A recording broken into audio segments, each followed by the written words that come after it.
Hello everyone, আসসালামু আলাইকুম। আশা করি সবাই ভালো আছেন। তো আজকের এই ভিডিওতে বেসিক্যালি আমরা রিভিউ করব টেকনো পোভা 3 স্মার্টফোনটি। আপনারা আমাকে অনেকে রিকোয়েস্ট করছিলেন যে ভাই টেকনো পোভা 3 স্মার্টফোনটি বাংলাদেশের বাজারে কবে আসবে, কত প্রাইস রেঞ্জে আসবে, এই ব্যাপারটি নিয়ে যদি একটি ভিডিও তৈরি করতেন।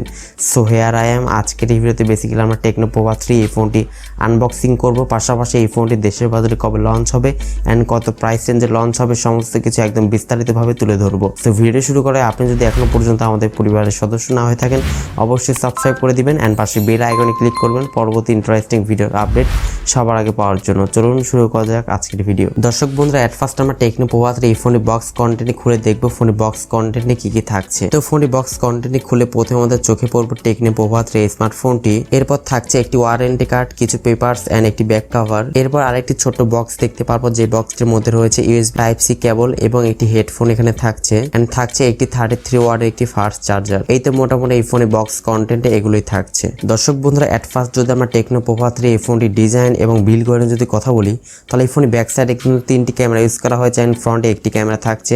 ব্যাক সাইডে সম্পূর্ণ ফিনিশিং থাকছে প্লাস্টিক বিল্ডের অ্যান্ড ফ্রেমেও কিন্তু প্লাস্টিক বিল্ড থাকছে। তো ওভারঅল ফোনটি কিন্তু একটি প্লাস্টিক বিল্ডের ফোন, তবে ব্যাক সাইডে কিন্তু একটি এলইডি ইউজ করা হয়েছে, যেটির মাধ্যমে নোটিফিকেশন অ্যান্ড চার্জিং এর সময় ব্যাক সাইডে সুন্দর একটি এলইডি লাইট কিন্তু জ্বলবে। সো এই ব্যাপারটা কিন্তু আমার কাছে একটু ইউনিক মনে হয়েছে। আসুস আরও যে স্মার্টফোনগুলো কিন্তু ব্যাক সাইডে কিন্তু সুন্দর RGB কিন্তু স্ট্রিপ থাকে, ঠিক একই রকম টেকনোলজি কিন্তু টেকনো পোভা 3 স্মার্টফোনটিতে কিন্তু ব্যবহার করা হয়েছে। ভিউয়ার্স, এবারে যদি আমরা টেকনো পোভা 3 স্মার্টফোনের ডিসপ্লে সেকশনে কথা বলি, তাহলে এই ফোনটি ডিসপ্লেতে ইউজ করা হয়েছে 6.9 ইঞ্চেসের একটি ফুল এইচডি প্লাস রেজলিউশনের একটি আইপিএস ডিসপ্লে এখানে পেয়ে যাচ্ছেন, যার রেজলিউশন হচ্ছে 1080x2400 পিক্সেলস অ্যান্ড এই ডিসপ্লেতে কিন্তু আপনার 90 হার্জ রিফ্রেশ রেটের সুবিধা কিন্তু পেয়ে যাচ্ছেন, যেটির মাধ্যমে ফোনে চালানোর সময় একটি স্মুথ ফিল আপনি পেয়ে যাবেন।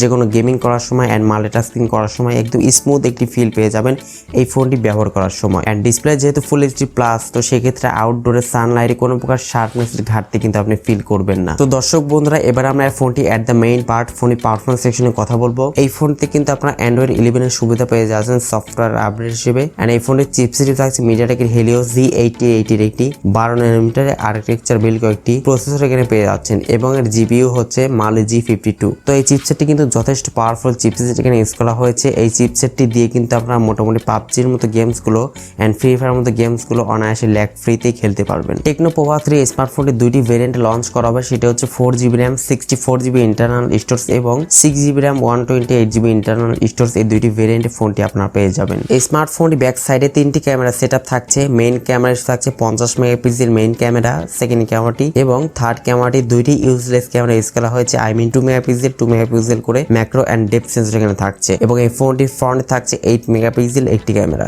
ফোনটি ব্যাক ক্যামেরা দিয়ে সর্বোচ্চ 1440 পিক্সেলে 30 fps ভিডিও শুট করতে পারবেন অ্যান্ড ফ্রন্ট ক্যামেরা দিয়ে সর্বোচ্চ 1080p তে 30 fps ভিডিও শুট করতে পারবেন। এছাড়া ফোনেতে কমন যে সমস্ত বিষয়গুলো যেমন loud speaker, 3.5mm headphone jack, USB type C পোর্টের সুবিধা এবং এই ফোনটিতে কিন্তু আপনারা সিকিউরিটি হিসেবে সাইড মাউন্টেড ফিঙ্গারপ্রিন্ট সেন্সরের সুবিধা পেয়ে যাচ্ছেন অ্যান্ড এই ফোনের সাইড মাউন্টেড ফিঙ্গারপ্রিন্ট সেন্সরটি যথেষ্ট ফাস্ট অ্যান্ড অ্যাকুরেট বলে জানতে পেরেছি। তো দর্শক বন্ধুরা, এট লাস্ট যদি আমরা এই ফোনের ব্যাটারি সেকশনে কথা বলি, তাহলে এখানে আপনি অনেকটা অবাক হয়ে যাবেন, কেননা এই ফোনটির ব্যাটারি সেকশনে কিন্তু 7000 mAh ম্যাসিভ ব্যাটারি সেটআপ কিন্তু ইউজ করা হয়েছে, যেটি কিন্তু একদম অবাক করার মতো একটি বিষয়। এই ফোনটি দিয়ে কিন্তু আপনারা মোটামুটি অনায়াসে আপনারা 2 দিন মতো চার্জিং ব্যাকআপটি পেয়ে যাবেন খুব সহজেই, যেহেতু এখানে 7000 mAh ম্যাসিভ ব্যাটারি সেটআপ থাকছে। আপনি যদি একটানা গেমিং করেন তারপরেও কিন্তু একদিন মতো খুব ভালো মতো ব্যাকআপ পেয়ে যাবেন এই ফোনটি থেকে। অ্যান্ড এই ফোনটি বক্সের সঙ্গে কিন্তু ফাস্ট চার্জিং সাপোর্টটা দেওয়া হয়েছে, যেটির মাধ্যমে ফোনটিকে দ্রুত সময়ের মধ্যে কিন্তু ফুল চার্জ করে নিতে পারবেন। এই সুবিধাটা কিন্তু থাকছে এই ফোনেতে। তো ভিউয়ার্স, অনেক বিষয় নিয়ে আসলে কথা হলো, এখন কথা বলা যাক এই ফোনটি দেশের বাজারে কবে লঞ্চ হবে এন্ড কত প্রাইস রেঞ্জে লঞ্চ হবে। এই ফোনটি কিন্তু আগামী 1 মাসের মধ্যেই কিন্তু মোটামুটি আনঅফিশিয়ালি দেশের বাজারে চলে আসবে, তবে অফিশিয়ালি আসার সম্ভাবনা খুবই কম। তবে আনঅফিশিয়ালি এই ফোনটির প্রাইসটি হতে পারে সম্ভবত 16 থেকে 17,000 টাকার মধ্যে এই ফোনটির প্রাইসটি হতে পারে, এমনটাই এক্সপেক্ট করা যাচ্ছে। আশা করছি বিষয়টা আপনার একদম ক্লিয়ার। তো ভিডিওটি ভালো লাগলে অবশ্যই লাইক দিবেন আর পরবর্তীতে কোন ফোনের রিভিউ চান অবশ্যই কমেন্ট সেকশনে জানিয়ে দিবেন। সো আজকের মধ্যে এই পর্যন্তই, দেখা হচ্ছে নেক্সট ভিডিওতে। সে পর্যন্ত সবাই ভালো থাকবেন। আল্লাহ হাফিজ, আসসালামু আলাইকুম রহমতুল্লাহ।